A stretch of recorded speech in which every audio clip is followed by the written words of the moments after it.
Local বাসের মধ্যে বসে সিগারেট খাচ্ছি। হঠাৎ একটা সুন্দরী মেয়ে আমার সামনে এসে দাঁড়িয়ে বলল, হাউ স্মার্ট। মানে আমাকে বলছেন? হুম, আপনার হোকা টানার স্টাইল তো সেই। What the hookah? যারা খায় ছ্যাঁকা তারা টানে হোকা। কি বলতে চাচ্ছেন আপনি? আমি বলতে চাইছি এটা একটা পাবলিক বাস, এখানে যে হোকা টানা নিষেধ তা জানেন না? আপু গো, কি বলবো আর আমার দুঃখের কথা। সিগারেট কি সাধে টানি? মনের দুঃখ কষ্ট নিবারণের জন্যই তো টানি। তা ছ্যাঁকাটা কি একটু বেশি খেয়ে ফেলেছেন নাকি?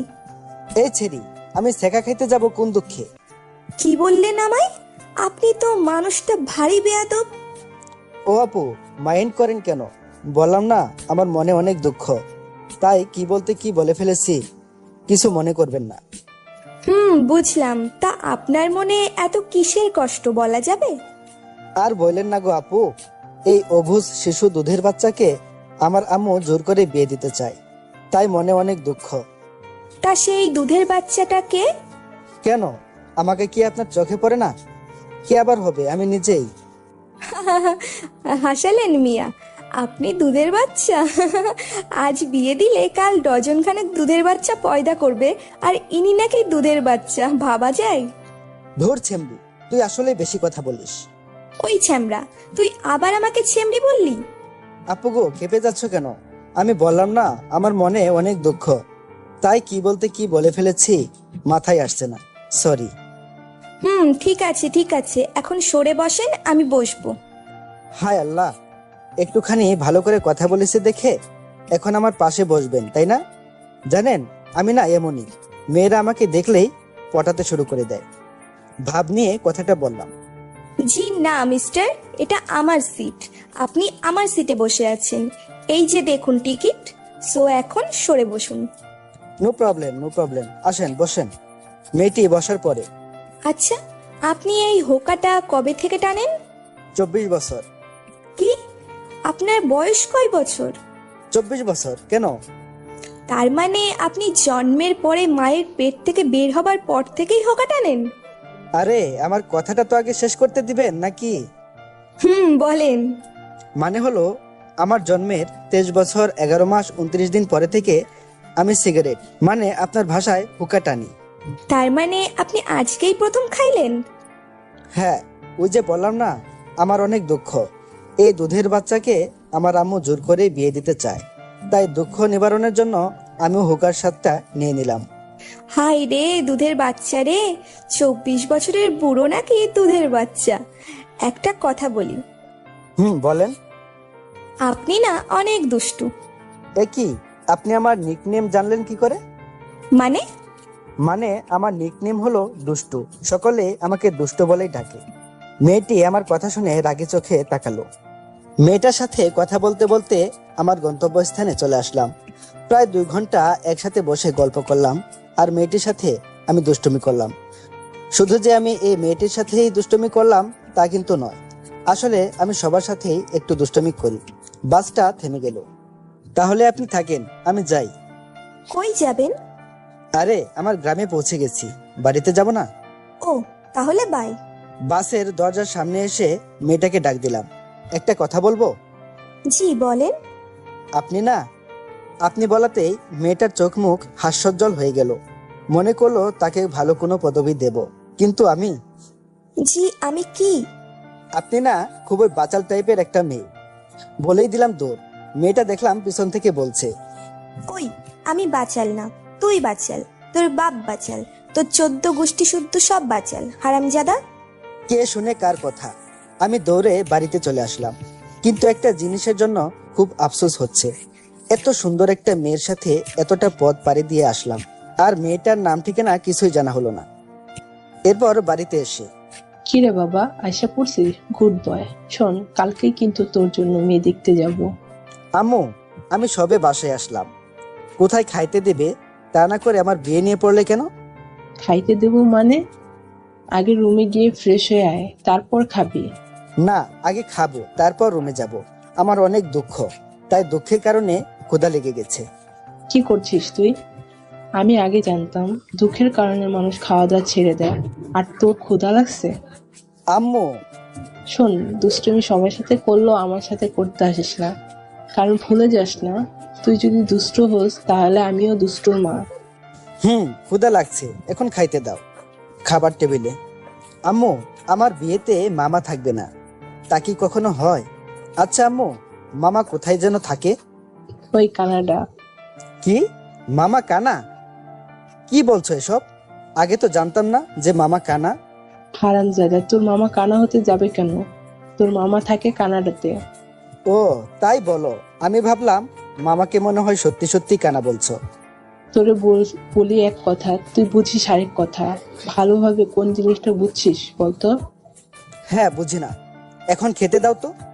তারপর আম্মু আমাকে খাইয়ে দিল। খাওয়া শেষ করে রুমে এসে ফ্রেশ হয়ে শুয়ে পড়লাম, কারণ বাড়িতে আসতে আসতেই সন্ধ্যা হয়ে গিয়েছিল। সকালবেলা ঘুম থেকে উঠে আমার শরীরে পানির অনুভব করলাম। ভাবলাম, এ কি, আমার ছাদটা আবার ফুটো হয়ে গেল নাকি? চোখ মেলে দেখি আম্মু হাতে বালতি নিয়ে দাঁড়িয়ে আছে। আম্মু, এই সকাল সকাল আমার ঘুম না ভাঙালে তোমার হচ্ছিল না, তাই না? ঘুম তো ভাঙতেই হবে, আজ তোর জন্য মেয়ে দেখতে যাব না? তাড়াতাড়ি উঠে রেডি হয়ে নে, আমরা বের হব। তুমি কি আমার বিয়ে দেওয়ার জন্য পাগল হয়ে গেলে নাকি? এই ভোরবেলা কি কেউ পাত্রী দেখতে যায়? ভোর পালি কোথায় তুই? ঘড়ির দিকে তাকিয়ে দেখ, কয়টা বাজে? 9:30 বেজে উঠলো, আর উনি বলছেন এখন নাকি ভোরবেলা। আমি ঘড়ির দিকে তাকিয়ে দেখি আসলে 9:30 বেজে গেছে। ধুর, তাহলে একটু আগেই ডেকে দিবে না? আপনি হলেন লাশ সাহেব, এত সকালে কি আর আপনার ঘুম ভাঙ্গেন? হারামজাদা, সেই কখন থেকে ডাকছি, ওঠার কোনো নাম নাই, আর উনি বলছেন তাকে নাকি ডাকি নেই। তাড়াতাড়ি উঠে ফ্রেশ হয়ে নেন। তুমি না আম্মু, আমার সাথে যেন কেমন ভাবে কথা বলো। একটু ভালোভাবে কথা বললে কি এমন হয় বলো তো? তারপর উঠে ফ্রেশ হয়ে খাওয়া শেষ করে আম্মুর সাথে মেয়ে দেখতে চলে আসলাম। মেয়ের বাড়িতে এসে বসে আছি। সামনে অনেক রকমের খাবার রাখা আছে।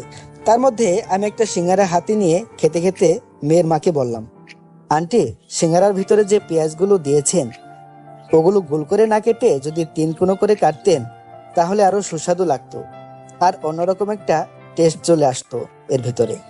এরপর শরবত খেয়ে বললাম, আন্টি, শরবতটা কেমন যেন তেতু তেতু লাগছে, মনে হয় আবাত্তি কাঁচা লেবু, তাই না? তবে এই শরবতের মধ্যে একটু গুড়ের সাথে চিনি বেশি করে দিলে ভালো হতো, খাইতে সেই লাগতো। আমি কথাটা বলে আম্মুর দিকে তাকালাম। দেখলাম আম্মু রাগী লুক নিয়ে আমার দিকে তাকিয়ে আছে। আর মেয়ের মা তো আমার কথা শুনে পুরাই আবুল হয়ে গেছে। পেঁয়াজ গোল করে কাটা আর 3 কোণা করে কাটতেও সিঙ্গারার স্বাদ পাল্টে যায়, এ আবার কেমন কথা? তখন আমি মনে মনে বলতে লাগলাম, মেয়ের মা মানে আমার হবু শাশুড়ি মা, তুমি জানো না আমি কেমন ছেলে। আর যদি আমার আম্মু আমার পাশে না থাকতো তাহলে শুধু সিঙ্গারা আর শরবত না, তোমার সবগুলো খাবারের স্বাদটাই পাল্টে দিতাম। আম্মু আমার দিকে রাগী ভাবে তাকিয়ে থাকার জন্য আর কিছু বললাম না, তাই নিচের দিকে তাকিয়ে রইলাম। কিছুক্ষণ পর মেয়েকে নিয়ে আসা হলো। তারপর মেয়েটি আমাকে দেখে বলল, আরে হোকাখোর আপনি! মেয়েটার কথা শুনে মুখের দিকে তাকাতেই শরবত গলায় ঢেকে বিষম খেলাম। আরে হোকাখোর আপনি! আপনি এখানে? আরে আমার দিকে এভাবে তাকিয়ে আছেন কেন? চিনতে পারছেন না নাকি? আমাদের তো কালকে বাসের মধ্যে দেখা হলো, আপনি হোকা টানছিলেন। আপনার হোকা টানার স্টাইল কিন্তু সেই ছিল। একদমই, মেয়েটা শুধু বলেই গেল। আমার মান ইজ্জত মনে হয় এবার সব পাটের খেতে চলে গেল। আম্মুর দিকে তাকিয়ে দেখি আম্মু একবার আমার দিকে তাকাচ্ছে, একবার মেয়েটার দিকে তাকাচ্ছে। তারপর আম্মু বলল, মা, তুমি এসব কি বলছো? কে হোকাখোর? আর তোমরা দুজন দুজনকে চেনো নাকি? আসলে আন্টি, আপনার ছেলে না কালকে। তখন মেয়েটাকে কিছু বলতে না দিয়ে আমি কথা বলতে শুরু করে দিলাম। হ্যাঁ আম্মু, আমি ওনাকে চিনি তো, কালকে বাসেই তো ওনার সাথে পরিচয় হলো। তা বুঝলাম, কিন্তু হোক্কাখোরটা কে? আমি কে? তুই হোক্কাখোর? আরে আম্মু, আমি ওনাকে ওই গল্পটা বলেছিলাম বাসের মধ্যে, হুকা টানার গল্পটা। তুমি আমায় ছোটবেলায় যে গল্পটা বলে ঘুম পাড়িয়ে দিতে না, সেই গল্পটা ওনাকে বলেছিলাম। ওই কথাটাই বলছেন উনি। আমি তোকে হোক্কা টানার গল্প বলে কবে ঘুম পাড়িয়ে দিলাম? বাদ দাও তো আম্মু, ছোটবেলায় তো হয়তো তোমার মনে নেই। আমি তোরে গল্প শোনাইতাম, আমার মনে নেই, আর তোর সে কথা মনে আছে? আমার ব্রেনটা তো সেই। আর আপনিও না কোন জায়গায় কি বলতে হয় তাও জানেন না। আচ্ছা সরি সরি আম্মু, আমি ওনার সাথে আলাদা কথা বলতে চাই। তারপর মেয়েটির মা আমাকে তার রুমে নিয়ে যেতে বলল। মেয়েটি দাঁড়িয়ে গেল, তবু আমি বসে আছি। তাই আম্মু আমাকে বলল। কিরে, তুই বসে রইলি কেন? তারপর আমিও উঠে মেয়েটির পিছন পিছনে তার সাথে যেতে লাগলাম। মেয়েটি ঘরের মধ্যে ঢুকেই আমাকে এক টান মেরে ঘরের মধ্যে ঢুকিয়ে নিল। তারপর ঠাস করে দরজাটা আটকিয়ে দিল। এই কি করছেন? এত জোরে কেউ দরজা লাগায় নাকি? চুপ শালা, আমার বাপের দরজা আমি যেভাবে কেন লাগাই, তাতে তোর বাপের কি? এই মেয়ে বলে কি? একেবারে আপনি থেকে তুই, তার সাথে শালা ফ্রি। তার ছেড়ে নাকি মেয়েটার? পাগল হয়ে গেলেন নাকি? কি বলছেন এগুলো? আমি ঠিকই আছি। শালার সাহস কত! আমাকে কাল কি বলেছিলি আমায়, মনে আছে? কি বলেছিলাম? আমি বাচাল, তুই বাচাল, তোর গোষ্ঠীর সবাই বাচাল।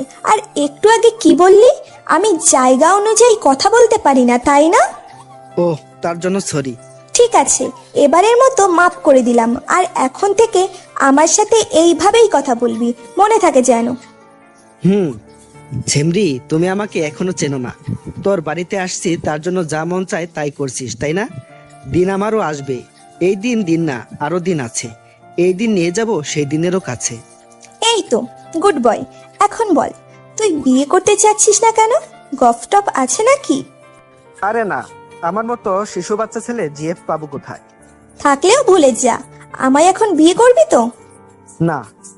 আমি না বলাতে মেয়েটা টেবিলের উপর থেকে একটা চাকু নিয়ে আমার গলায় ধরে। কি বললি কুত্তা? আরেকবার বল। আরে আরে, কি করছেন? লেগে যাবে তো, ছাড়ুন প্লিজ, ছাড়ুন। আমি এখনো বিয়ে করিনি। লেগে গেলে আমার বউটা বিয়ের আগেই বিধবা হয়ে যাবে। আমিও বিয়ের আগে বিধবা হতে চাই না। এখন বল, আমাকে তুই বিয়ে করবি কিনা? কথাটা বলে ছুরিটা আরো চেপে ধরলো। করব করব, এবার ছাড়ুন প্লিজ। এই তো গুড বয়, এখন নিচে চলো সোনা। আর আমাদের মধ্যে এই ঘরে যা হলো নিচের কেউ যেন জানতে না পারে। ঠিক আছে। এগুলো আমি এমনিতেই কাউকে জানাবো না। আমার সাথে এমন কেউ জীবনে করে নাই। আর তুই, আম্মু যদি এই কথাটা জানতে পারে তাহলে তো আমাকে খেপাতে খেপাতে শেষ করে দিবে। আমার মতো ছেলে একটা মেয়ের কাছে হেস্ত নাস্ত হয়েছে, ভাবা যায়? তারপর আমি দরজার কাছে আসতেই। এই দাঁড়াও, আবার কি হলো? তোমার কপালে ঘাম জমে আছে, আসো মুছে দিই। আর আমার বরটার সাথে তো পরিচয়ই হলো না। তারপর মেয়েটি তার ওড়না দিয়ে আমার কপালের ঘাম অতি আদরে মুছে দিল। মেয়েদের মন বোঝা সত্যি কঠিন। কিছুক্ষণ আগেও যেন এই মেয়েটা আমাকে তেলে বেগুনে ভেজে খাবে, আর এখন এই মেয়েটাই আমার ঘামগুলো মুছে দিচ্ছে। হায়রে মেয়ে জাতি, তোদের মন বোঝা সত্যিই কঠিন। কি ভাবছো এত? আমরা কি পরিচিত হব না? না মানে আসলে কি আমতা আমতা করছো? ওকে, আমি জান্নাতুল আরু, অনার্স প্রথম বর্ষ। তুমি আমাকে আরু বলেই ডাকতে পারো। আমি মোহাম্মদ আবির আহমেদ, সফটওয়্যার ইঞ্জিনিয়ার। আপনি আমাকে আবির বলে ডাকবেন। কেন, আমি দুষ্টু বলে ডাকলে কি সমস্যা আছে নাকি?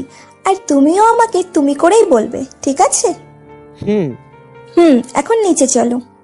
তারপর আমি আবারও আরোর পিছনে পিছনে নিচে নেমে আসলাম। আম্মু আমার মুখের দিকে তাকিয়ে বলল। কিরে, মন মরা করে আছিস কেন? আসলে আন্টি, আমার ঘরের ফ্যানটা নষ্ট তো, তাই গরমে এমন হয়েছে। ও, কিরে, বৌমাকে পছন্দ হয়েছে তোর? হ্যাঁ। আলহামদুলিল্লাহ। তারপর বিয়ের দিন তারিখ ঠিক করে আমাদের বাড়িতে চলে আসলাম। রাত 11টায় ঘুমিয়ে আছি। হঠাৎ ফোনের শব্দে ঘুমটা ভেঙে গেল। অচেনা নাম্বার। এ সময় আবার কে ফোন দিল? ফোনটা ধরলাম। আমার বাবুটা কি করে? জি আম্মু, ঘুমাচ্ছিলাম। ওই কুত্তা, আমি তোর কোন কালের আম্মু লাগি? তাহলে কি খালামণি? কুত্তা! ওই ছেড়ি, চিল্লাস কেন? পরিচয় না দিলে চিনবো কিভাবে? আমি আরু, তোর বউ। ওহো, বউ তুমি? তা আগে বলবে না? তাহলে তো আর তোমাকে আম্মু খালামণি ডাকি না। কিন্তু আমি বিয়ে করলাম কবে? বিয়ে করিস নাই করবি, সমস্যা কোথায়? কিন্তু এখন বল, আমাকে ওইগুলা বলে ডাকলি কেন? আর বলো না, আমি যখন ছোট ছিলাম তখন আমাকে আমার আম্মু আর খালামণি আদর করে বাবু বলেই ডাকতো। তাই ভেবেছিলাম তুমি হয়তো আমার। চুপ কর শালা, নাম্বার দেখেও কি চিনিস না কার নাম্বার? তোমার নাম্বার তো আমার কাছে ছিল না। শালা, নিজের বউয়ের নাম্বার রাখিস না?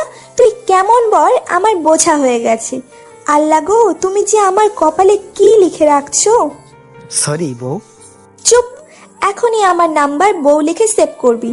ঠিক আছে বউ, এখনই করছি। এই তো আমার বাবুটা। বাবু বলে আরো জিভায় কামড় দেয়। সরি সরি, আমার বরটা। আচ্ছা সোনা, তুমি রাতের খাবার খেয়েছো? বউ খেয়েছি। তুমি খেয়েছো বউ? খেয়েছি। তা আমার বরটা কি দিয়ে খেলো? পান্তা ভাতের সঙ্গে আলু ভর্তা। কি আজীব, তুমি এই রাতে পান্তা ভাতের সাথে আলু ভর্তা খেয়েছো? ঠান্ডা লেগে যাবে না? তুমি কি জানো না এখন ঠান্ডা লাগলেই মানুষজন করোনা পদবি দিয়ে দিচ্ছে? ঠান্ডা লাগলে তখন কি হবে? কি করব বলো, আম্মুরও তো বয়স হয়ে গিয়েছে, তাই না? তো আমার বয়সের সাথে পান্তা খাবার কি সম্পর্ক? ওই যে, আম্মু তো আর এখন বেশি রান্না করতে পারে না, তাই আম্মু শুধু সকালে রান্না করে। সকালে গরম খাই, দুপুরেও খাবার খাই ওইগুলাই। পরে আম্মু পানি দিয়ে রাখি, তাই রাতের বেলায় পান্তা খাই। আমি তো আর আম্মুকে কষ্ট দিতে পারি না, তাই না? ইস, আমার সোনাটার রাতে পান্তা খেতে খুব কষ্ট হয়, তাই না? আর বেশি দিন তোমার কষ্ট করতে হবে না সোনা। আমাদের বিয়ে হয়ে গেলে তোমাকে প্রতিদিন প্রতি ওয়াক্তে গরম গরম খাবার খাবো, কেমন? হ্যাঁ সোনা, এখন ঘুমাই, আমার না প্রচুর পরিমাণে ঘুম পাচ্ছে। আচ্ছা সোনা, তুমি ঘুমাও। রাত জেগে আবার ঠান্ডা লাগতে পারে তোমার। এমনিতেই তুমি পান্তা খেয়েছো। রাখি, বাই। এই শোনো না। আবার কি হলো? এই না বললে তোমার ঘুম পাচ্ছে? পাচ্ছে তো। তো আবার কি? একটা দাও না। কি দিব? ওই যে সবাই যা দেয় সেটা, ঘুমানোর আগে। সবাই কি দেয়? ওই যে কিস। ধুর, তুমিও না। আমার বুঝি লজ্জা করে না? বিয়ের পর দিব, কেমন? এখন রাখি, তুমি ঘুমাও। বলে ফোনটা কেটে দিয়ে আরো মনে মনে ভাবতে লাগলো। কি লজ্জা, কি লজ্জা! ছেলেটা আসলেই একটা দুষ্টু। দুষ্টু না হলে কি কেউ এমন ভাবে চুমু চায়? দুষ্টু কোথাকার। কুত্তি, আমার সাধের ঘুমটা নষ্ট করে এখন লজ্জা পাচ্ছিস, তাই না? কত সুন্দর মুরগির মাংস দিয়ে ভাত খেয়ে ঘুম দিলাম, আর আমার ঘুমের 12টা বাজিয়ে দিল মেয়েটা। ভোরবেলায় ফজরের নামাজ পড়ে আবারও ঘুমিয়ে আছি। সকাল 8টায় আম্মু আমার রুমে আসে। ওই সারা ওঠ, আর কতক্ষণ ঘুমাবি? উঠতে হবে না? নাকি সারাদিন খালি ফোন টিপা আর ঘুম পাড়া ছাড়া কি তোর আর কোনো কাজ নেই নাকি? একই, আম্মু হঠাৎ করে আমার সাথে এমন ভাবে কথা বলছে কেন? অন্যদিন তো ভালোভাবেই ডেকে দেয়, আজ আবার কি হলো? কি হলো আম্মু, চেঁচাচ্ছ কেন? ওই, আমি এখন চেঁচাচ্ছি না। আমি এখন কথা বললেই তো তোর চেঁচামেচি মনে হয়, তাই না? ধুর আম্মু, কি বলছো এসব? কি হয়েছে তোমার? আমার কিছুই হয়নি। টেবিলের উপর খাবার রাখা আছে, ফ্রেশ হয়ে তাড়াতাড়ি এসে খেয়ে নেই। বলেই আম্মু চলে গেল। বুঝি না বাপু, এদের কখন কি হয়। ধুর, ভাল লাগে না। তারপর উঠে ফ্রেশ হয়ে নিচে খেতে চলে আসলাম। আম্মু খাইয়ে দাও। তোর কি হাত নাই নাকি? নিজে খাইতে পারিস না? প্লেটের নিচে খাবার রাখা আছে, খেয়ে নে। মনে হয় খুবই রেগে আছে আমার মা জননী, তাই আর তাকে কিছু বললাম না, না হলে অবস্থা অন্যরকম হতে পারে। খাবারের প্লেটটা সরাতেই আমার চোখ কপালে উঠে গেল। সুন্দরভাবে খাবারগুলো সাজানো আছে, পেঁয়াজ, কাঁচামরিচ, আলু ভর্তা আর পান্তা ভাত। আম্মু, এগুলো কে খাবে? কেন বাবা, তুই খাবি? তোর তো রাতে পান্তা খেতে কষ্ট হয়, তাই না? আমি ভাবলাম সারাদিন পান্তা ভাত খাবি আর রাতে না হয় গরম খাইলি। তুই তো আবার আমাকে কষ্ট দিতে চাস না। কি আইডিয়াটা ভালো হলো না বল? কাল রাতে আমি আরোকে যা যা বলেছি সেগুলো আম্মু কিভাবে জানলো? তাই তো বলি, আম্মু আমার সাথে এমন করে কথা বলছে কেন? আম্মু, আমি কখন তোমাকে এগুলো বললাম? তখন পিছন থেকে কেউ একজন বলল। আম্মুকে বলেন নাই, তবে আমাকে তো বলেছেন। আমি পিছনে তাকিয়ে দেখি আরো দাঁড়িয়ে আছে। এই মেয়ে এত সকালে আমাদের বাড়িতে কি করে? আরু, তুমি এত সকালে আমাদের বাড়িতে? আমি তোমার কথা রাতে বিশ্বাস করে ভাবলাম এখন থেকেই যখন সময় পাবো তখনই আম্মুকে এসে হেল্প করব। আর পরে আম্মুর কাছ থেকে জানতে পারলাম তুমি রাতে আমাকে যা যা বলেছো সবগুলোই মিথ্যা। শালা চিটার! কি বলছো আরু? আম্মু আছে তো। আর আম্মু, আমি পান্তা খেতে পারবো না। কি বললে? তুমি খাইতে পারবে না তাই না? দাঁড়াও, আমি তোমাকে খাইয়ে দিচ্ছি। খাইয়ে দিতে হবে না তোমাকে, আমি খাবই না। কি বললি? তুই খাবি না তাই না? ছুরি আনবো? আম্মু আম্মু আমার কথা শুনে একটা ভেঙচি কেটে চলে গেল। আর আমি পরে রইলাম ওই ঝগড়াটে মেয়ের কাছে। আর ও আমার কাছে এসে বসলো। দেখি দেখি, হা করো সোনা। না, আমি খাবো না। তুই হা করবি নাকি ছুরিটা গলায় ধরবো? তুমি পচা, তোমার কাছে আমি খাবো না। পচা মেয়ে, যাও বলছি, যাও। কুত্তা, আমি কিন্তু আবার সত্যি সত্যি রেগে যাচ্ছি। আরুর চিৎকারে ভয় পেয়ে সঙ্গে সঙ্গে হা করে ফেললাম। আর আরু আমার মুখের মধ্যে পান্তা ভাতের সঙ্গে আলু ভর্তা মাখিয়ে খাইয়ে দিতে লাগলো। উফ ভাই, সেই সুস্বাদু খাবারটা। খাওয়া শেষ করে আমি আমার রুমের মধ্যে এসে বসে আছি। আর আরু আম্মুর সাথে কি যেন কথা বলছে। কিছুক্ষণ পরে আরু আমার রুমের মধ্যে প্রবেশ করলো। তারপর, চলো কোথায় যাব? বাইরে ঘুরতে বের হব আমরা। কিন্তু কোথায় যাব সেটা তো বলবে নাকি? গেলেই দেখতে পারবে। আমি আর কথা বাড়ালাম না। আম্মুকে বলে আরুর সাথে বেরিয়ে পড়লাম একটা রিক্সা নিয়ে। কিছু সময় পরে রিক্সাটা একটা রেস্টুরেন্টের সামনে থামলো। তারপর ভিতরে ঢুকে যা হলো আর যা দেখলাম তার জন্য মোটেও প্রস্তুত ছিলাম না আমি। হবু বউয়ের সাথে ঘুরতে বেরিয়েছি। হবু বউ আমাকে নিয়ে একটা রেস্টুরেন্টের মধ্যে প্রবেশ করলো। রেস্তোরাঁর মধ্যে ঢুকতেই একদল মেয়ে আমাদের সামনে এক প্রকার দৌড়ে চলে আসলো। শালার মেয়েগুলাও না দেখতে একদম এক একটা উফ। তাদের মধ্যে একটা মেয়ে আমার বউকে মানে হবু বউকে উদ্দেশ্য করে বলল, দোস্ত, মালটা কে রে? উফ, দেখতে তো সেই। আরে দোস্ত, সেই মাল তো, দেখতে একদম আখের মতো। চিকন হলেও ভেতরটা মনে হয় রসে ভরা। মনে হচ্ছে আখের মতো এখনই চিবিয়ে খেয়ে ফেলি। আল্লাহ গো, এ আমি কাদের পাল্লায় পড়লাম? এরা কি আমাকে ইফটেজিং করছে? ধুর, ভয় পাই নাকি আমি? আমি হলাম পুরুষ মানুষ। পুরুষ মানুষ কি ভয় পায় নাকি? মেয়েগুলোর কথা শুনে আমার হবু বউ দেখলাম রেগে আগুন। ওই, তোরা এগুলো কি শুরু করলি? ও আমার বর, ভালোভাবে কথা বল। আরে দোস্ত, রাগিস কেন? আমরা তো এমনি মজা করলাম। তুই তো আমাদের বললি তোর হবু বরের সাথে আমাদের পরিচয় করিয়ে দিবি, তাই আমরাও দুলা ভাইয়ের সাথে একটু মজা করলাম। দুলা ভাই, আপনি কি রাগ করলেন? আমি মেয়েটার গালে একটা টিপুন মেরে মুচকি হাসি দিয়ে বললাম, ধুর শালি, কি যে বলো না তোমরা না, আসলে এক একটা শালি। শালিদের কথায় কি রাগ করা যায়?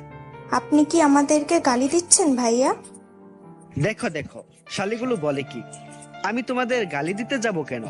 এটা তো আমাদের সম্পর্কের নাম। ওই, তুমি এখন চুপ করবে? তোদের সাথে ওর পরিচয় করিয়ে দিই। ওর নাম আবির, পুরো নাম আবির আহমেদ। আর আবির এরা হলো। থাক দোস্ত, তোর পরিচয় করিয়ে দিতে হবে না।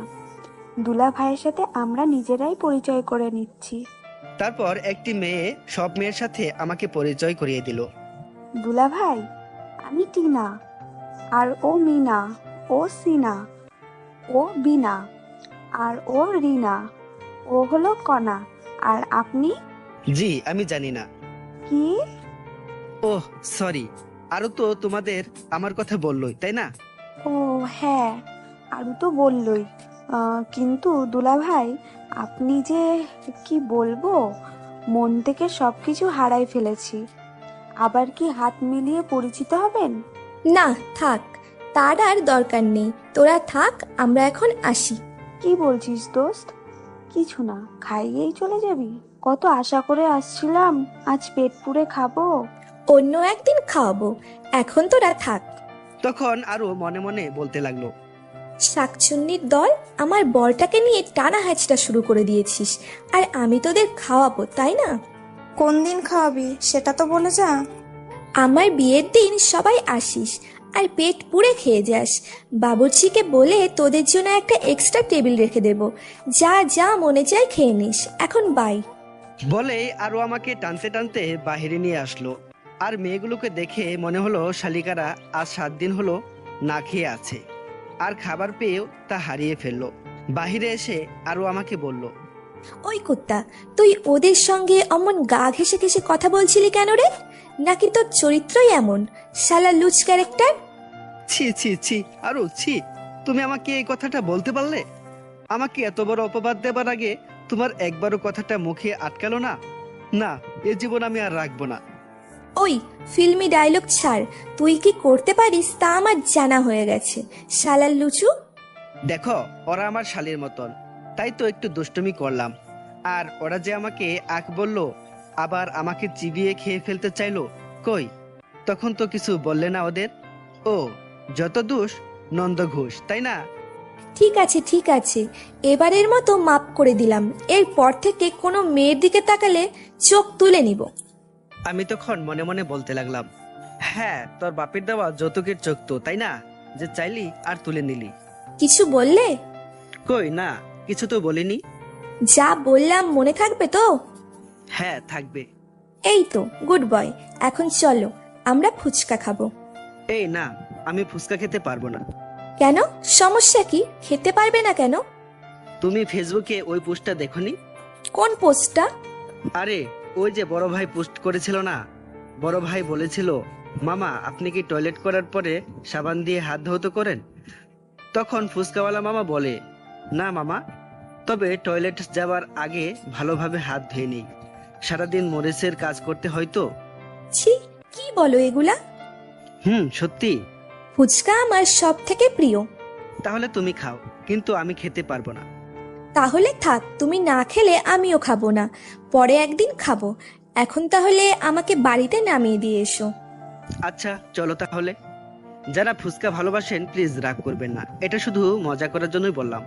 আমাদের দেশের ফুচকাওয়ালারা শতগুণে ভালো আছে, আর আমিও ফুচকা খেতে ভালোবাসি। কিছুক্ষণ পর আরোদের বাড়ির সামনে আসলাম। তাহলে আমি এখন আসি, কেমন? আমাদের বাড়িতে আসো, পরে যাও। না গো, আম্মু বাড়িতে একা আছে। আর তাছাড়া সারা জীবন তো পড়েই আছে তোমার বাড়িতে আসা যাওয়া করার জন্য, তাই না? আচ্ছা তাহলে যাও, আর আম্মুর দিকে খেয়াল রেখো। সত্যি সত্যি চলে যাব? তাহলে আমাদের বাড়িতে এসো। না, যাব না। তুমি বরং আমাকে একটা ইয়ে দিয়ে দাও, আমি চলে যাই। তুমি কি পাগল নাকি, এই রাস্তার মধ্যে? আচ্ছা বাবা, আচ্ছা, লাগবে না তোমার ইয়ে, বিয়ের পরেই দেব বাসর ঘরে গিয়ে। তুমি যাও, তারপর আমি যাব। পাগল একটা। বলেই ভিতরে চলে গেল। তারপর আমিও আমাদের বাড়িতে চলে আসলাম। রাতে খাওয়া দাওয়া করে রুমে আসলাম। তারপর আরোকে ফোন দিলাম, কিন্তু একই, আরোর ফোন ব্যস্ত দেখাচ্ছে কেন? এত রাতে আরো কার সাথে কথা বলে? অনেকবার ফোন দিলাম, কিন্তু ওই একই কথা, ব্যস্ত আর ব্যস্ত। তাই আমিও আর ফোন দিলাম না, ঘুমিয়ে পড়লাম। হঠাৎ কিসের যেন শব্দে মাঝরাতে ঘুমটা ভেঙে গেল। রাত প্রায় 12টা ছুঁই ছুঁই। হঠাৎ কিসের যেন শব্দে ঘুমটা ভেঙে গেল। চারিদিক যেন স্তব্ধ হয়ে গেল নিমিষেই। তবে কিসের শব্দে ঘুমটা ভেঙে গেল আমার? সামনের দিকে তাকাতেই হালকা ডিম লাইটের আলোতে কিছু একটা চোখে পড়লো। এমা, দুজন মহিলা দাঁড়িয়ে আছে। আমার রুমে দুজন মহিলা কিভাবে থাকতে পারে? এ বাড়িতে তো শুধু আমি আর আম্মু ছাড়া আর কেউ থাকে না। তাহলে আমি যা ভাবছি, তাহলে কি তাই? ভূত নাকি?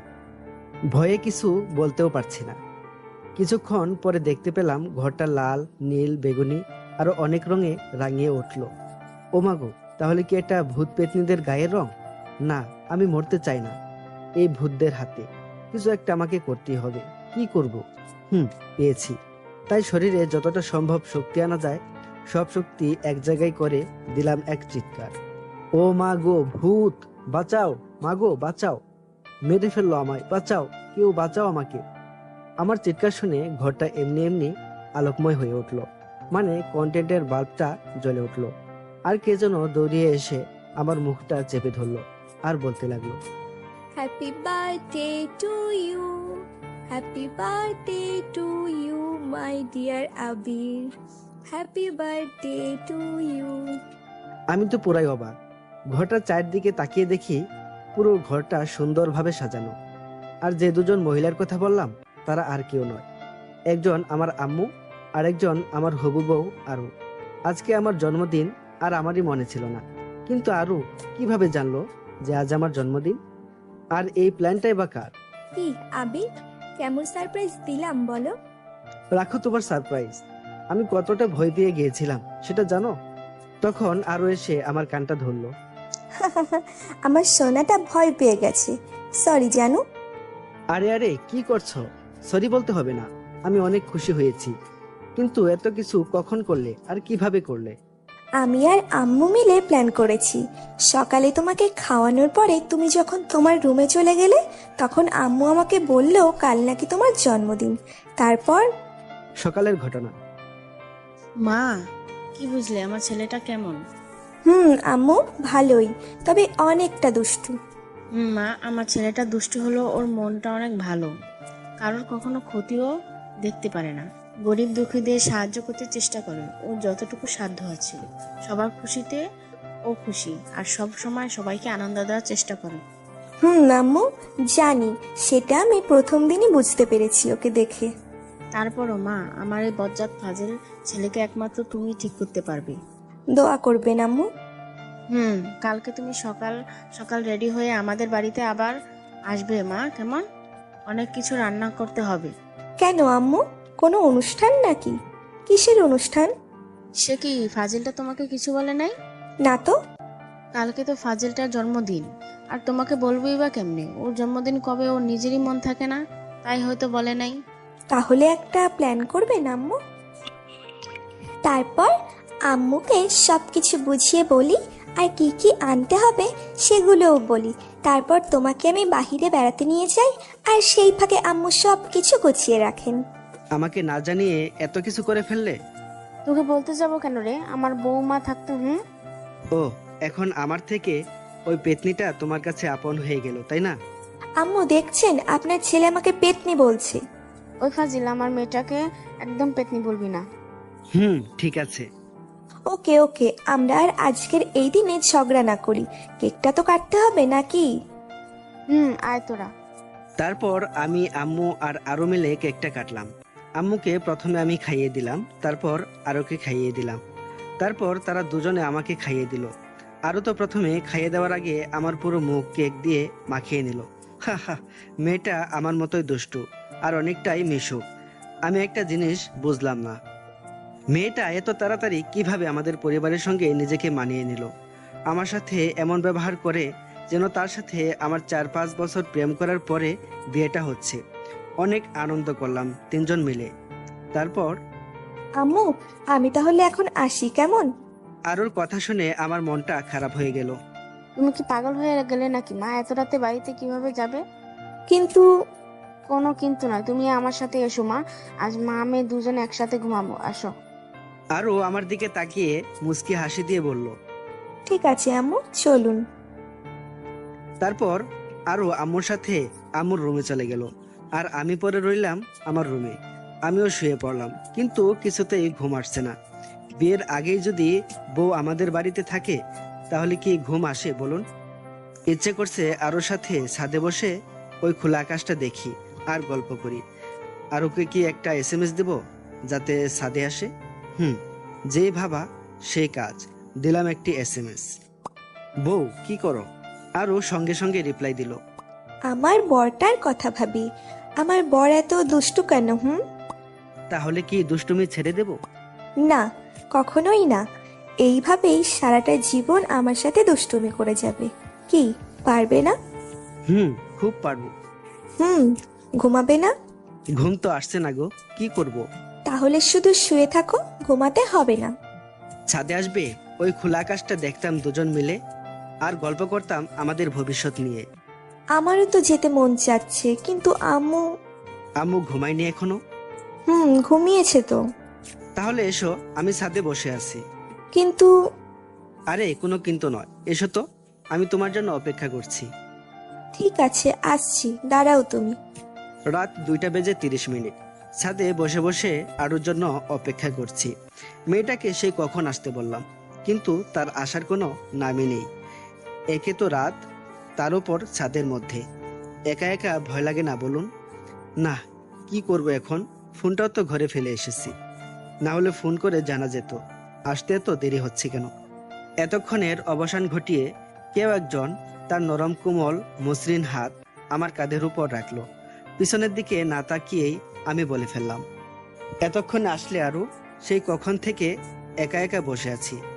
আমার কি ভয় ডর বলতে কিছু নেই নাকি? আমি তোর মা, একা একা যদি ভয়ই লাগে তাহলে এত রাতে ছাদে বসে বসে কি করিস? পিছনের দিকে তাকিয়ে দেখি এমা, এ তো সত্যি আমার আম্মু। আম্মু এখানে কি করে? আর আরুই বা আসলো না কেন? ধুর, ভাল লাগে না। আম্মু তুমি এখানে? এত রাতে এখানে কি করো? তুই কি করছিস এই মধ্যরাতে ছাদের উপর? ভালো লাগছিল না, আর ঘুমও আসছিল না, তাই ছাদে এসে বসে আছি। কিন্তু তুমি এখানে আসলে কেন? আরো তো একা একা ভয় পাবে রুমের মধ্যে। আরও রুমে নেই, ওর আব্বু আর ভাইয়া এসে নিয়ে গেছে। আর ওর আম্মু অসুস্থ নাকি? কি বলছো? কখন নিয়ে গেলেন? আর ওর আম্মু অসুস্থ, সেটা আমাকে একবারও জানানোর প্রয়োজন মনে করলো না? তার আগেই চলে গেল মেয়েটা। 20 মিনিট হবে, তোকে অনেকবার ফোন দিয়েছিল মেয়েটা, কিন্তু তুই ধরলি না। তাই আমি আরুকে বললাম ও হয়তো ঘুমিয়ে গেছে, তুমি তাড়াতাড়ি তোমার মায়ের কাছে যাও। আমি সকালে আবিরকে নিয়ে তোমাদের ওখানে যাব। আর আরু যাবার কিছুক্ষণ পরে আবার আমাকে ফোন দিয়ে জানালো তুই নাকি ছাদে একা একা বসে আছিস, তাই আমিও তোকে নিতে এলাম। ও, শালার শাশুড়ি অসুস্থ হওয়ার আর টাইম পেল না। যে ভাবলাম তার মেয়ের সাথে একটু সুখ দুঃখের আলাপ করব, অমনি তার অসুস্থ হতে হবে। এখনই এমন, জানি না বিয়ের পরে যখন বাচ্চা কাচ্চা নেবার প্ল্যান করব তখন কি হবে। এত কি ভাবিস, চল তাড়াতাড়ি ঘুমাবি, কাল আবার সকালে আরুর আম্মুকে দেখতে যেতে হবে।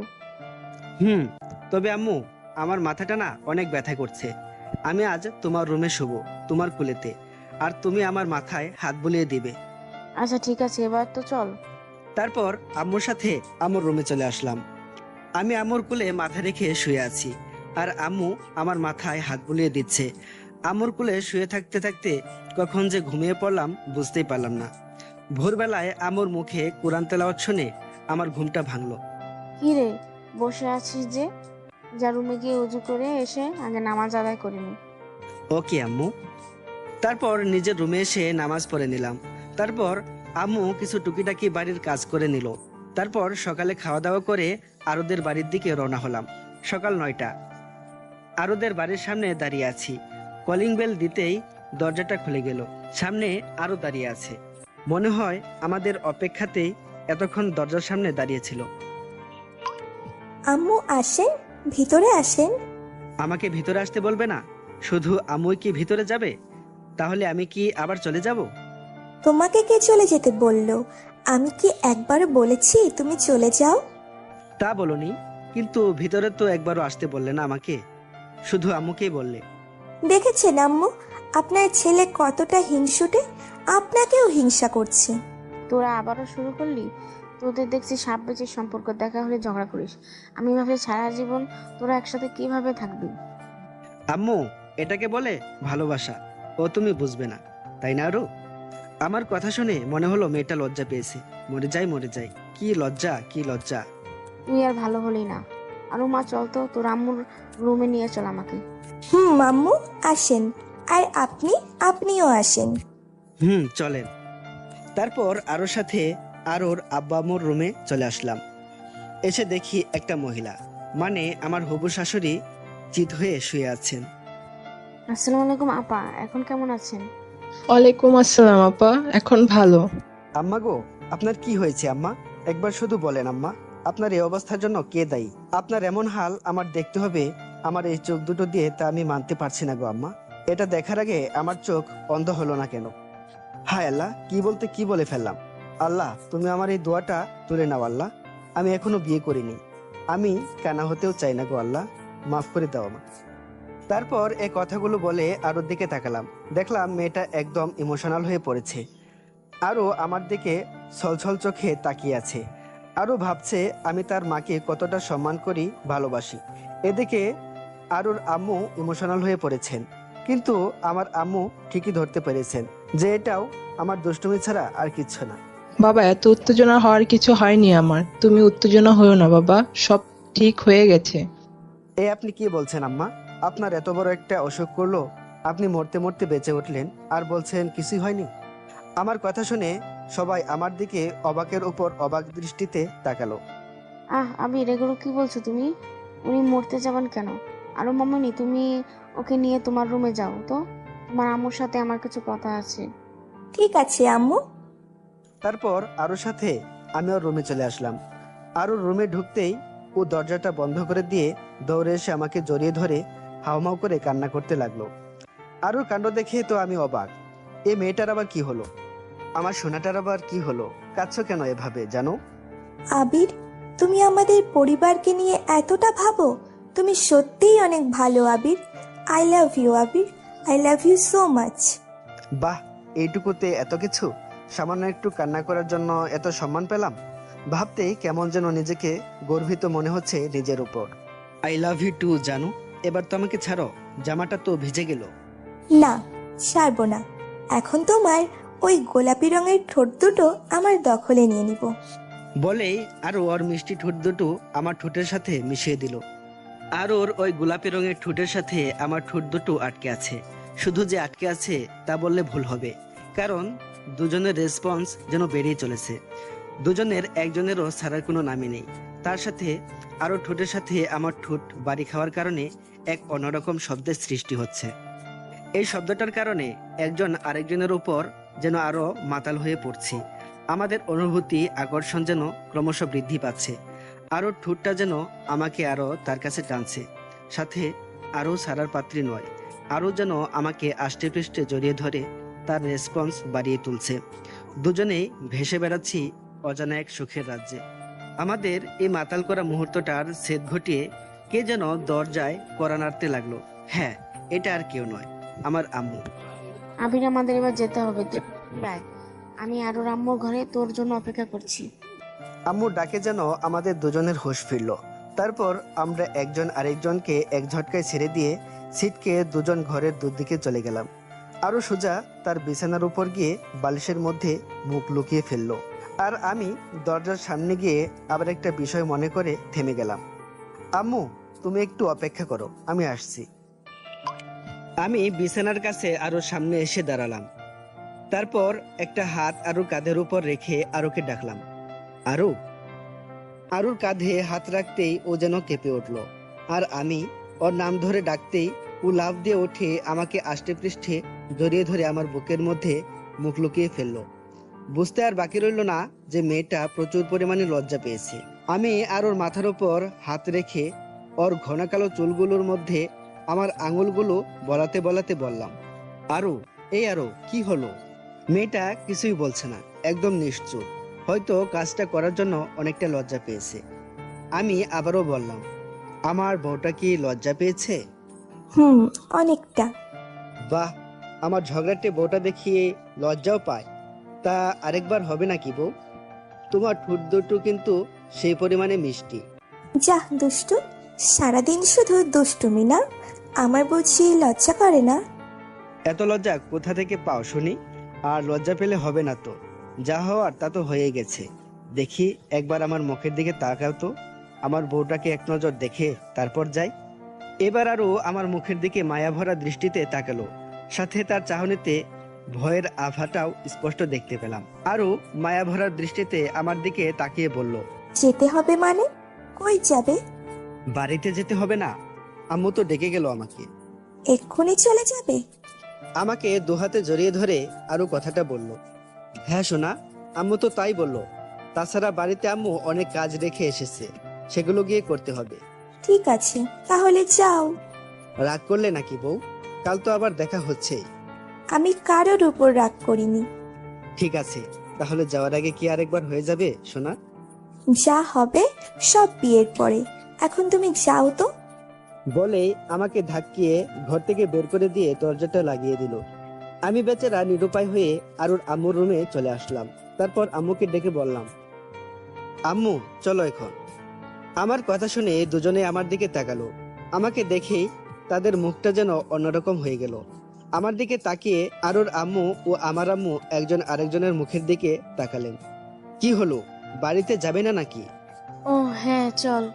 তারপর আরুর আম্মুর থেকে বিদায় নিয়ে নিলাম। রুম থেকে বের হওয়ার আগে দেখলাম দুজনেই মিটমিট করে হাসছে। বেন সাহেব, বিয়ের তারিখটা মনে হয় তাড়াতাড়ি ঠিক করতে হবে। আরুর আম্মু আর কিছুই বলল না, শুধু হাসতে দেখলাম। পুরো রাস্তায় আম্মুর মুখে কেমন যেন হাসি হাসি ভাব দেখলাম। আম্মু, বল। তোমার কি হয়েছে বলো তো? এভাবে হাসছো কেন? কই হাসছি? আমার কিছু হয়নি তো। আমি দেখতে পাচ্ছি তুমি এখনো হাসছো, আর বলছো হাসছি না। এমনি কিছু না। ধুর, ভাল লাগে না। আমি আর কিছু জিজ্ঞাসা করলাম না। বাড়িতে এসে আমি সোজা আমার রুমের মধ্যে প্রবেশ করলাম। শরীরটা কেমন যেন ক্লান্ত ক্লান্ত লাগছে, তাই আগে ফ্রেশ হওয়ার জন্য বাথরুমে গেলাম। বাথরুমের মধ্যে প্রবেশ করে আয়নাতে চোখ পড়তেই আমার চোখটা যেন কপালে উঠে গেল। আয়নাতে যা দেখলাম তা দেখার জন্য আমি মোটেও প্রস্তুত ছিলাম না, কারণ আমার ঠোঁট দুটো একদম লাল হয়ে আছে। তার মানে হলো আরো ঠোঁটের লিপস্টিক আমার ঠোঁটে লেগে আছে। এর জন্যই আম্মু ওইভাবে হাসছিল। এবার নিজের উপর নিজেরই কেমন যেন লাগছে। লজ্জায় নাকি ভয়ে বুকটা ধুকবুক শুরু হয়ে গেল। কি লজ্জা, কি লজ্জা! এটা শুধু আম্মু না, আরও আম্মু দেখেছে। এখন মেয়েটার উপর খুব রাগ হচ্ছে। তাহলে বের হওয়ার আগে একবার বলবি না যে আমার ঠোঁটে লিপস্টিকের দাগ রয়েছে? আর কিছু না ভেবে ফ্রেশ হয়ে রুমে চলে আসলাম। দরজাটা আটকে শুয়ে আছি আর ভাবছি আম্মুর সামনে এখন কিভাবে যাব। এর আগে তো কখনো এমন পরিস্থিতিতে পড়িনি। জীবনে অনেক রকমের দুষ্টুমি করেছি, কিন্তু লজ্জা কি জিনিস তা কখনোই বুঝতে পারিনি বা বুঝে ওঠা হয়নি। কিন্তু আজ কি থেকে কি হয়ে গেল, তার জন্য এখন লজ্জায় বাইরে যেতেই মন চাইছে না। তাই দরজা জানালা সব বন্ধ করে যেই শুতে যাব তখনই ফোনটা বেজে উঠলো। ফোনের স্ক্রিনের দিকে তাকিয়ে দেখি আরও নামটা জলজল করে ভাসছে। এই মেয়েটা এখন আবার ফোন দিল কেন? ইচ্ছে না থাকা সত্ত্বেও ফোনটা রিসিভ করলাম। হ্যালো। সোনা, তোমার জন্য সুখবর আছে। সুখবর? সোনা, সুখবর। সুখবর? তার মানে তুমি কি মা হতে চলেছ? দিলে তো মুডটা বিগড়ে। মা হওয়া ছাড়া কি আর কোনো সুখবর হয় না নাকি? সব সময় তোমার মনের মধ্যে এইগুলোই চলে নাকি? ধুর, কি যে বলো না তুমি! আমার মাথাটা ঠিক নেই, তাই উল্টোপাল্টা বলে ফেলেছি। কেন, কি হয়েছে আবার তোমার? আগে তুমি বলো, কি সুখবর দিবে? গেস করো। এই ছিরি, ভঙ্গিমা না করে তুই কি বলবি কি হয়েছে? কি বললে তুমি? আমি তোমার সাথে ভঙ্গিমা করছি? আরো আরো শোনা, কাঁদে না। আচ্ছা বাবা, আই এম সরি। এবার তো বলো কি বলবে। ইস, আমার লজ্জা করে, আমি বলতে পারবো না। তুই মাফ কর, কি হয়েছে বললে বল, না বললে নাই। আমি ফোনটা রাখলাম। এই ফোনটা রাখবে না প্লিজ, আমি বলছি কি হয়েছে। হ্যাঁ বলো, কি খবর দিবে? সত্যি বলতে হবে? ইস, এ তো মহা মুশকিলে পড়লাম। তুই কি বলবি কি হয়েছে? বলবো? আরো শোনা, তোর কিছু বলতে হবে না রে। তুই এবার আমাকে মাফ কর আপু। বলছি, তুমি মা হবে আর আমি বাবা হব। আমি মা হব আর আরো বাবা হবে? এ কেমন কথা? এবার দুঃখে আমার হাসি পাচ্ছে। কথাটা শুনে কিছুক্ষণের জন্য স্তব্ধ হয়ে গেলাম। আমি মা হব কিভাবে? আর যদি মা হইও, তাহলে নর্মালে তো জীবনেও কিছু হওয়ার সম্ভাবনা নেই, সিজার ছাড়া। আর সিজার করতে গেলে তো ভাবতেই গা শিংড়ে উঠছে আমার। আরো গো, ও আরো শোনা, তুমি এগুলো কি বলছো? আমি মা হব মানে? ও সরি, খুব এক্সাইটেড মোডে ছিলাম তো, তাই উল্টোটা বলে ফেলেছি। আসলে আমি বলতে চাইছি আমি মা হব আর তুমি বাবা। উফ, এবার যেন ধরে প্রাণটা এলো। এখন নিজেকে পুরুষ মানুষ লাগছে, কিন্তু তারপরও খটকা একটা রয়ে গেল। আমার তো এখনো বিয়েই হয়নি, আর তার সাথে আমার এখনো ফিজিক্যাল কোনো কিছু হয়নি। তাহলে আমি বাবা কিভাবে হব? তুমি এগুলো কি বলছো আরু? আমি বাবা কিভাবে হব? আমাদের তো এখনো বিয়েই হলো না। এখন না হলে কি হবে, 2 বছর পরে হবে তো নাকি? তুমি এগুলো কি বলছো? আমি কিন্তু কিছুই বুঝতে পারছি না। তুমি কি বলতে চাও একটু সহজ করে বলবে প্লিজ? আসলে কিছুক্ষণ আগে আমার শাশুড়ি মা আমার মাকে ফোন করেছিল। তাতে কি হয়েছে? আম্মু বলল সামনের সপ্তাহের 33 তারিখে নাকি আমাদের বিয়ে, তারপর বাসরাত, আর তারপরেই তুমি বাবা আর আমি মা। ও, এই কথা? তাই এই কথাটা সরাসরি বললে তো পারতে। এত ঘোরাতে হবে কেন? তোমরা মেয়েরা এমন কেন বলো তো? সোজাসুজি একটা কথাও কি বলতে পারো না? সব কথাই ঘুরিয়ে পেঁচিয়ে বলতে হবে তোমাদের? না, পারি না। এতে তোমার কোনো সমস্যা? না, সমস্যা হতে যাবে কেন? এই দাঁড়াও, তুমি কি যেন বললে? আমাদের বিয়ে 33 তারিখে? কেমনে এটা সম্ভব? 33 হতে যাবে কেন? আমি তো বললাম 23 তারিখে। তুমি কি শুনেছো? তুমিই তো বললে তোমার মাথাটা নাকি ঠিক নেই। তাই হবে হয়তো। এইবার বলো তো তোমার কি হয়েছে? শুনবে? হুম। তাহলে শোনো। সারাদিনের ঘটে যাওয়া কথাগুলো আরোকে বললাম। আমার কথা শুনে মেয়েটা তো যাই অবস্থা। কি বলছো তুমি? সব দোষ তোমার ওই ঠোঁটের, যত সব। চুপ করো, উনি মনে হয় ধোয়া তুলসী পাতা। আর এই জন্যই তো বলি এত তাড়াতাড়ি আমাদের বিয়ের তারিখ ঠিক করলো কেন? এখন আমি কি করব? একটা বিষয় কিন্তু ভালোই হলো, তাই না? রাগ তোর ভালো। আমার ইজ্জতের ফেলুদা বানিয়ে এখন বলছিস ভালো হইল? আমি কিছু বলতে যাব তখনই আম্মুর ডাক পড়লো। আবির, আবির, টেবিলে খাবার দিয়েছি, খেয়ে যা। আসছি আম্মু। আরো আম্মু ডাকছে, তোমার সাথে পরে কথা বলি। ঠিক আছে, সাবধানে। আর আম্মু ওই বিষয়ে কিছু জিজ্ঞেস করলে তুমি বলবে ওইটা আইসক্রিমের রং ছিল, তুমি আমার রুমে আইসক্রিম খাচ্ছিলে। ধুর, কি বলো এসব? আম্মু ওইসব বিষয়ে তাই কিছু জিজ্ঞেস করবে নাকি? বাট তোমার ঠোঁটটা কিন্তু আইসক্রিমের থেকে কম না। যেমন নরম তেমন কোমল, বেশ ঠান্ডা, আর সাথে রং তো আছে। ধুর শালা, ফোন রাখ, সব সময় শুধু দুষ্টুমি না? বলে আরো ফোনটা কেটে দিল। কেমন মেয়ে রে বাবা, ওর কথা বাদ দে, যাই আগে খেয়ে আসি। পেটটা কেমন খোদায় চুচু করছে। লজ্জা শরমের মাথা খেয়ে খেতে চলে আসলাম। পুরুষ মানুষের কি এত লজ্জা পেলে চলে? খাবার টেবিলে বসতেই আম্মু যা বললো তা শুনে তো আমি অবাক। কালকেই তোমার বিয়ে, আর ওর আম্মুর সাথে কথা বললাম, ওনার কোনো আপত্তি নেই। কাল সারাদিন বাসাতেই থাকবি, কোথাও যাবি না। আম্মুর কথা শুনে কিছুক্ষণ আম্মুর মুখের দিকে তাকিয়ে রইলাম, তারপর বললাম, কালকে বিয়ে মানে কি? কি বলছো আম্মু? কালকে বিয়ে কিভাবে সম্ভব? কেন সম্ভব না? এখনো বিয়ের কোনো গোছগাছ কিছুই হলো না, তাহলে কাল কিভাবে বিয়েটা হয়? তাছাড়া আমার বন্ধু বান্ধবদেরও তো বলতে হবে, আর আত্মীয় স্বজন তো আছেই, ওদের বলতে হবে না? বিয়েটা কাল সন্ধ্যার দিকে হবে। তোমার বন্ধু বান্ধবদের যদি বলতে হয় তাহলে বলো, সমস্যা কোথায়? আর গোছগাছ নিয়ে তোমার কোনো চিন্তা করতে হবে না। ফয়সাল আর রাফিকে বলে রেখেছি, ওরা কাল সকালেই চলে আসবে, আর আসার সময় বিয়ের সবকিছু কিনে নিয়ে আসবে। আগে বিয়েটা হয়ে যাক, তারপর একদিন অনুষ্ঠান করে সব আত্মীয় স্বজনদের দাওয়াত করে আনলেই হবে। কিন্তু আম্মু। আমি আর কোনো কথা শুনতে চাচ্ছি না। আমি চাই না তুমি বিয়ের আগে কোনো অঘটন ঘটিয়ে বসো। আমার কথা ছাড়া নিশ্চয়ই বুঝতে পেরেছো তুমি? আম্মু। আর কোনো কথা নেই, খাওয়া হয়ে গেছে, এখন যাও, গিয়ে ঘুমিয়ে পড়ো। আমি আর কথা বললাম না, কারণ আম্মু আমার সাথে এভাবে আগে কখনো কথা বলেনি, যতই দুষ্টুমি করি না কেন। কিন্তু আজকে যা হয়ে গেল, এটা কোনো দুষ্টুমি না। খাওয়া শেষ করে রুমে এসে শুয়ে পড়লাম। বিয়েই তো করতে হবে, আর তো কিছু না, অত চিন্তা করে লাভ নেই।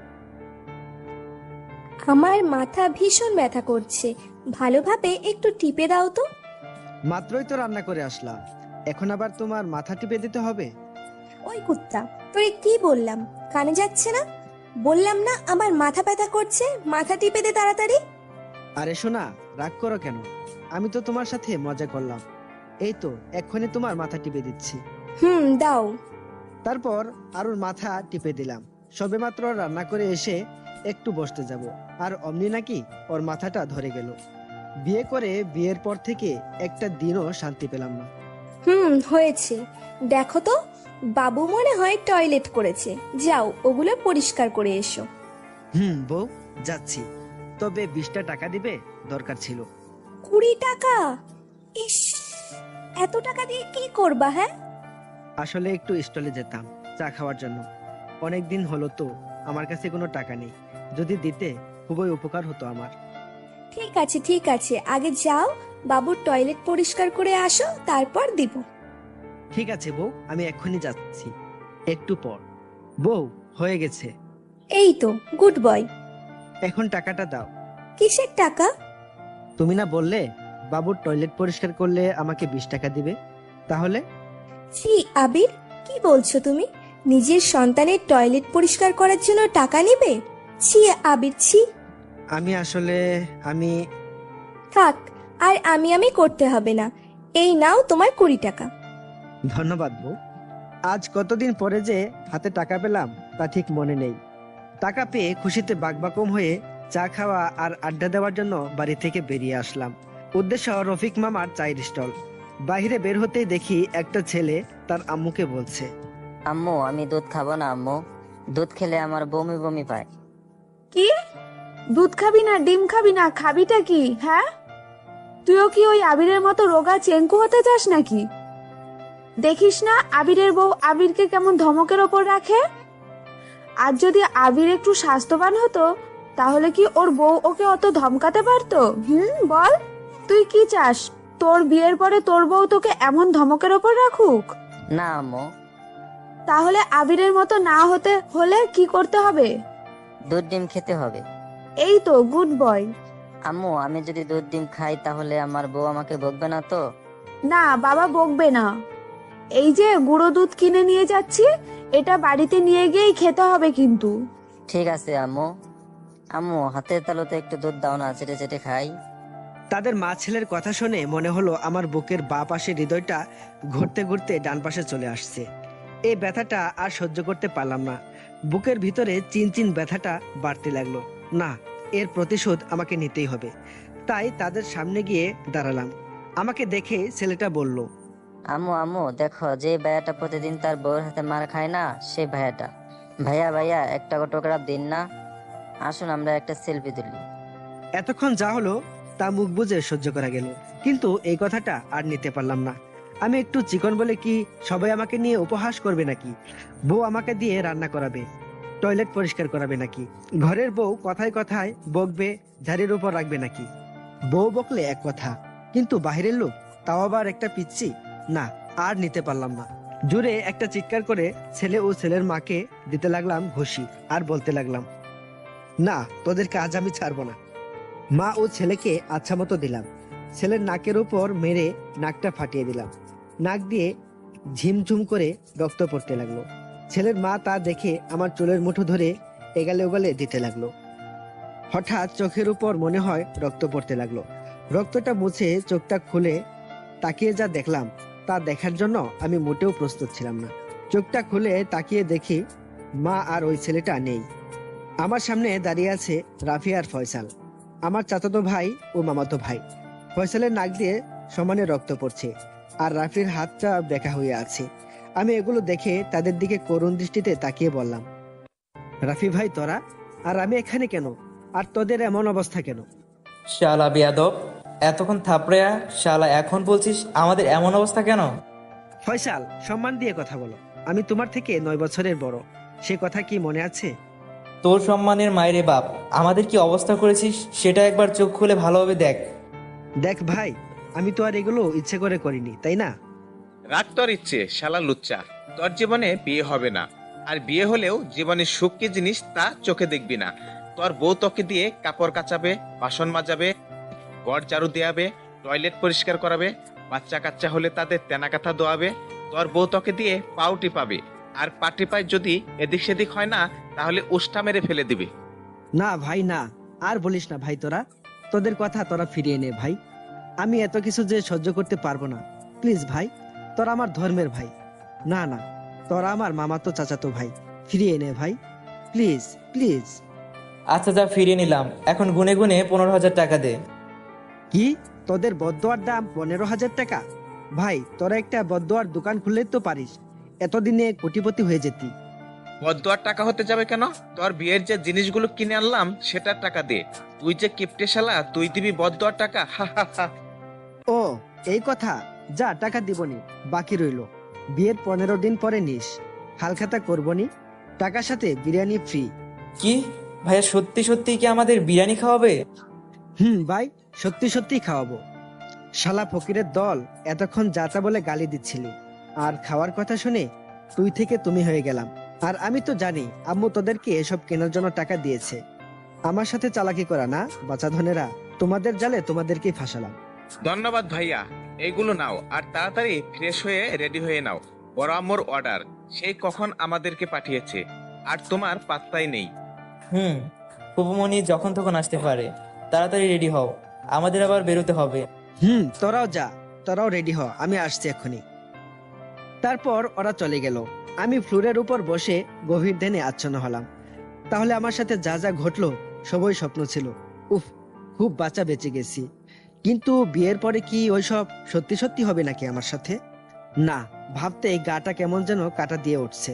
সবকিছু কেমন মাথার উপর দিয়ে যাচ্ছে, আর কিছুই যেন ভাবতে পারছি না। ভাবনার ছেদকে ভেদ করে আম্মুর ডাক শুনতে পেলাম। কি রে আবির, তোর কি হলো? আরুর আম্মু ফোন দিয়েছিল, আমাদের তাড়াতাড়ি যেতে বলছে। এই তো আম্মু, প্রায় শেষের দিকে। তোমরা 5 মিনিট দাঁড়াও, আমি 20 মিনিটে আসছি। তাড়াতাড়ি আয়। এই তো আম্মু, হয়ে গেছে। রেডি হয়ে রুম থেকে বেরিয়ে দেখি দুইটা পেতনি আমার সামনে দাঁড়িয়ে আছে। আমার দুইটা মামাতো বোন ঝিম আর জ্যোতি। তাদের সাথে বসে কিছুক্ষণ দুষ্টামি করলাম। তারপর আম্মু আসলো। তারপর সবাই বের হয়ে গেলাম আরুদের বাড়ির উদ্দেশ্যে। আর কি জন্য তাদের বাড়িতে যাওয়া তা নিশ্চয় সবার অজানা নয়। আরুদের বাড়িতে ঢুকতেই একদল মেয়ে এসে আমাদের পথ আগলে দাঁড়ালো। আর তারপর যা হওয়ার তাই হলো। বিয়ে বাড়িতে যা হয় তাই হলো, তা আর বললাম না। ওগুলো পুরনো হয়ে গেছে। ছোটখাটো আয়োজন ছাড়াই আমাদের বিয়েটা হয়ে গেল। তারপর অনেক নিয়ম কানুন মেনে আরুকে নিয়ে চলে আসলাম আমাদের বাড়িতে। রাত 9:30। ছাদে একা একা বসে আছি আর ভাবছি আগামী দিনগুলো কেমন হতে চলেছে। সব কি কাল রাতের স্বপ্নের মতো হবে, নাকি মেয়েটা আমাকে অনেক ভালোবাসবে? না, কাল রাতের কথা মনে পড়লেই আবেগে চোখ দিয়ে আধা ছটাক নোনা পানি বের হয়ে পড়লো। মাথার উপর যেন স্পষ্ট আকাশ দেখতে পাচ্ছি। ও, আকাশ তো সবসময় মাথার উপরেই থাকে। কিছুক্ষণ পরে কারো ডাকে হুঁশ ফিরলো আমার। কিরে ভাইয়া, একা একা এখানে কি করিস? তোর জন্য বিড়ালটা সেই কখন থেকে বসে আছে। ফাজলামো করিস আমার সাথে? বিড়াল আমার জন্য বসে থাকবে কেন? আরে গাধারাম, এ বিড়াল সে বিড়াল না, এ বিড়াল হলো। থাক, আপনাকে আর পাকনামো করতে হবে না। আমি বুঝে গেছি আপনি কি বলতে চাচ্ছেন। তাহলে যাও, বিড়ালটা মারো আর রাজ্যটা জয় করে আসো। ভাইরে, আমারও তো মনে চাচ্ছে যে বিড়ালটা মারি, কিন্তু বিড়াল মারার পরে যে আমি শেষ হয়ে যাব রে ভাই। ভাইয়া, তুমি দুর্বল নাকি? তোমার কি জোর নাই নাকি? আমি বললাম কি, আরো বুঝলো কি? এমনি কি বলি, আজকালকার পোলাপান জন্মের পর থেকেই এক একটা পিস হয়। আমি ভাবছি পা টেপা, বাসন মাজা, টয়লেট পরিষ্কার করার কথা, আর ও কত দূর চলে গেছে। আগে যখন আমরা ওগুলোর বিজ্ঞাপন দেখতাম তখন ভাবতাম বেলুনের বিজ্ঞাপন, আর এখনকার পোলাপান প্যান্থারের নাম শুনলে চিতাবাঘ মনে করে না, অন্য কিছুই মনে করে। হাইরে যুগ, এদের সকলকে এক একটা নোবেল দেওয়া উচিত। আমি ওর দিকে রাগীভাবে তাকাতেই ও দৌড়ে চলে গেল। বাসর ঘরে বসে আছে আরো। আমি ধীরে ধীরে এগোতে লাগলাম বাসর ঘরের দিকে। বিড়ালটা মারলেই আমার খেলা শেষ, সব রাজত্ব চলে যাবে আরোর কাছে। যে আমি কোনো কিছুতেই ভয় পেতাম না, সেই আমি যেন ভয়ে ভয়ে এক পা দুপা করে এগোচ্ছি বাসর ঘরের দিকে। বারবার শুধু রাতের স্বপ্নটার কথাই মনে হচ্ছে। স্বপ্নটা কি সত্যি হতে চলেছে? না না, ভয় পেলে চলবে না। পুরুষ মানুষের আবার কিসের ভয়? হাঁটতে হাঁটতে আমার রুমের দরজার কাছে চলে আসলাম। যে দরজাটা ধাক্কা দিতে যাব তখনই বুকটা ধুকধুক করে উঠল। ধুর, পুরুষ মানুষের তো ভয় পেলে চলে নাকি? বুকে 3 কেজি সাহস জুগিয়ে এক ধাক্কায় দরজাটা খুলে ফেললাম। ভিতরে ঢুকে তো আমি অবাক। আরও মাথায় এক হাতে ঘুমটা টেনে নিচের দিকে তাকিয়ে বসে আছে। আমি যে রুমের মধ্যে প্রবেশ করেছি সেটা আরও ঠিক বুঝতে পেরেছে। ভয়ে ভয়ে খাটের কাছে গিয়ে দাঁড়ালাম। আরও সামনে গিয়ে দাঁড়াতে মেয়েটি আমাকে অবাক করে দিয়ে বসা থেকে উঠে এসে আমার পা দুটো ছুঁয়ে সালাম করে জিজ্ঞেস করলো, আসসালামু আলাইকুম, কেমন আছেন আপনি? ওয়ালাইকুম আসসালাম। আলহামদুলিল্লাহ ভালো, তুমি কেমন আছো? জি আলহামদুলিল্লাহ, আমিও ভালো আছি। আপনার কি অজু আছে? হ্যাঁ আছে, তোমার আছে? জি আমারও আছে। তাহলে চলুন 2 রাকাত নামাজ আদায় করে নিই দুজনে। হ্যাঁ চলো। তারপর দুজন একসাথে নামাজ আদায় করে নিলাম। নামাজ শেষ করে আরো গিয়ে আবারও ঘুমটা টেনে খাটের উপর গিয়ে বসলো। আর এদিকে আমি ভাবছি এখন কি হতে চলেছে। আরো কেমন যেন আমাকে আপনি আপনি বলে ডাকছে। যে মেয়েটা আমাকে তুই করে ডাকতো সে এখন আপনি বলে ডাকছে। বিষয়টা কেমন যেন সুবিধাজনক মনে হলো না। এত শত না ভেবে আমিও খাটের উপর গিয়ে আরো সামনে বসে পড়লাম। তারপর ধীরে ধীরে ওর মুখের উপর থেকে ঘুমটাটা সরালাম। এই প্রথম বাসর ঘরের মধ্যে আরুকে দেখলাম। একদম পরি যেন আমার সামনে এসে বসে আছে। ওর দিকে এভাবে তাকিয়ে থাকতে দেখে ও বলল, কি দেখেন অমন করে? পরি। কি? না কিছু না। আচ্ছা, তুমি আমাকে আপনি বলে ডাকছো কেন? আপনি তো আমার স্বামী। ভাবি বলেছেন স্বামীকে নাকি আপনি বলে ডাকতে হয়। তা তোমার ভাবি কি তোমার ভাইয়াকে আপনি বলে ডাকে? কই না তো, ভাবি তো ভাইয়াকে তুমি বলেই ডাকে। তাহলে তুমি কেন আপনি বলে ডাকছো? তাই তো। আমরা এই বিষয়ে আর কথা না বলি, চলো বিড়াল মারার কাজটা সেরেই ফেলি। চলো। আমি আরুকে আর কিছু বলতে না দিয়ে ওর চুলে নাক ঘষতে শুরু করলাম। নাক ডুবিয়ে ওর চুলের সুবাস নিতে লাগলাম। ও বারবার কেঁপে উঠছিল। ওর পিঠের দিকে ঘাড়ের মাঝ বরাবর চুমু দিলাম। ওর হাতের ভাঁজে নিজের হাতটি রাখলাম। ওর লজ্জাত্মক শিহরণ আমাকে মাতাল করে তুলছে। ওর সারা শরীরে পাগলের মতো করে ভালোবাসার পরশ এঁকে দিতে লাগলাম। পরে ওকে কুলে তুলে নিলাম। পাগলিটা লজ্জায় একেবারে লাল হয়ে গেল। ওকে বিছানার উপর আস্তে করে শুইয়ে দিলাম। ওর চোখের দিকে তাকালাম, যেখানে লেখা ছিল, তুমি আমাকে সুখের শেষ ঠিকানাটা দেখিয়ে দাও। আমিও আস্তে করে ওর কানের কাছে মুখ নিয়ে বললাম, আমি তোমায় নিয়ে একটা সুখের সাগর পাড়ি দিতে চাচ্ছি, যাবে আমার সাথে? আরও শুধু আমার দিকে তাকিয়ে একটু মুচকি হাসলো। পরে ওর হাতের ভাঁজের মাঝে আমার হাতটা আটকে রেখে বিছানায় চেপে ধরলাম। কপালে ভালোবাসার একটা পরশ এঁকে দিলাম। ও শুধু মুখটা উপরে তুলে কিস করতে চাইলো। পরে ওর গলায় একটা চুমু দিয়ে দুজনে চলে গেলাম স্বামী আর স্ত্রীর সবচেয়ে ঘনিষ্ঠ সম্পর্কের মাঝে। সেই সুখের রাজ্যে যাওয়ার সময় কখন যে আরোর হাতটা ছেড়ে দিয়েছি আমার খেয়াল নেই। আরও তার দুই হাত দিয়ে আমাকে আষ্টে পৃষ্ঠে জড়িয়ে ধরে কিস করছিল আর চোখ দিয়ে পানি পড়ছিল। আমি জানি এটা যেমন ওর কষ্টের তেমন আনন্দেরও। আমার পিঠের কয়েকটা জায়গায় ওর বড় নখগুলো দিয়ে আশ্রয় দিয়েছে। তাতে কি, ওর ভালোবাসার কাছে সামান্য নখের আছর কিছুই না। দুজনে শুয়ে আছি, দুজনের কারো গায়েই কাপড় নেই। একটা বিছানার চাদর আমাদের আবরণী হয়ে আছে।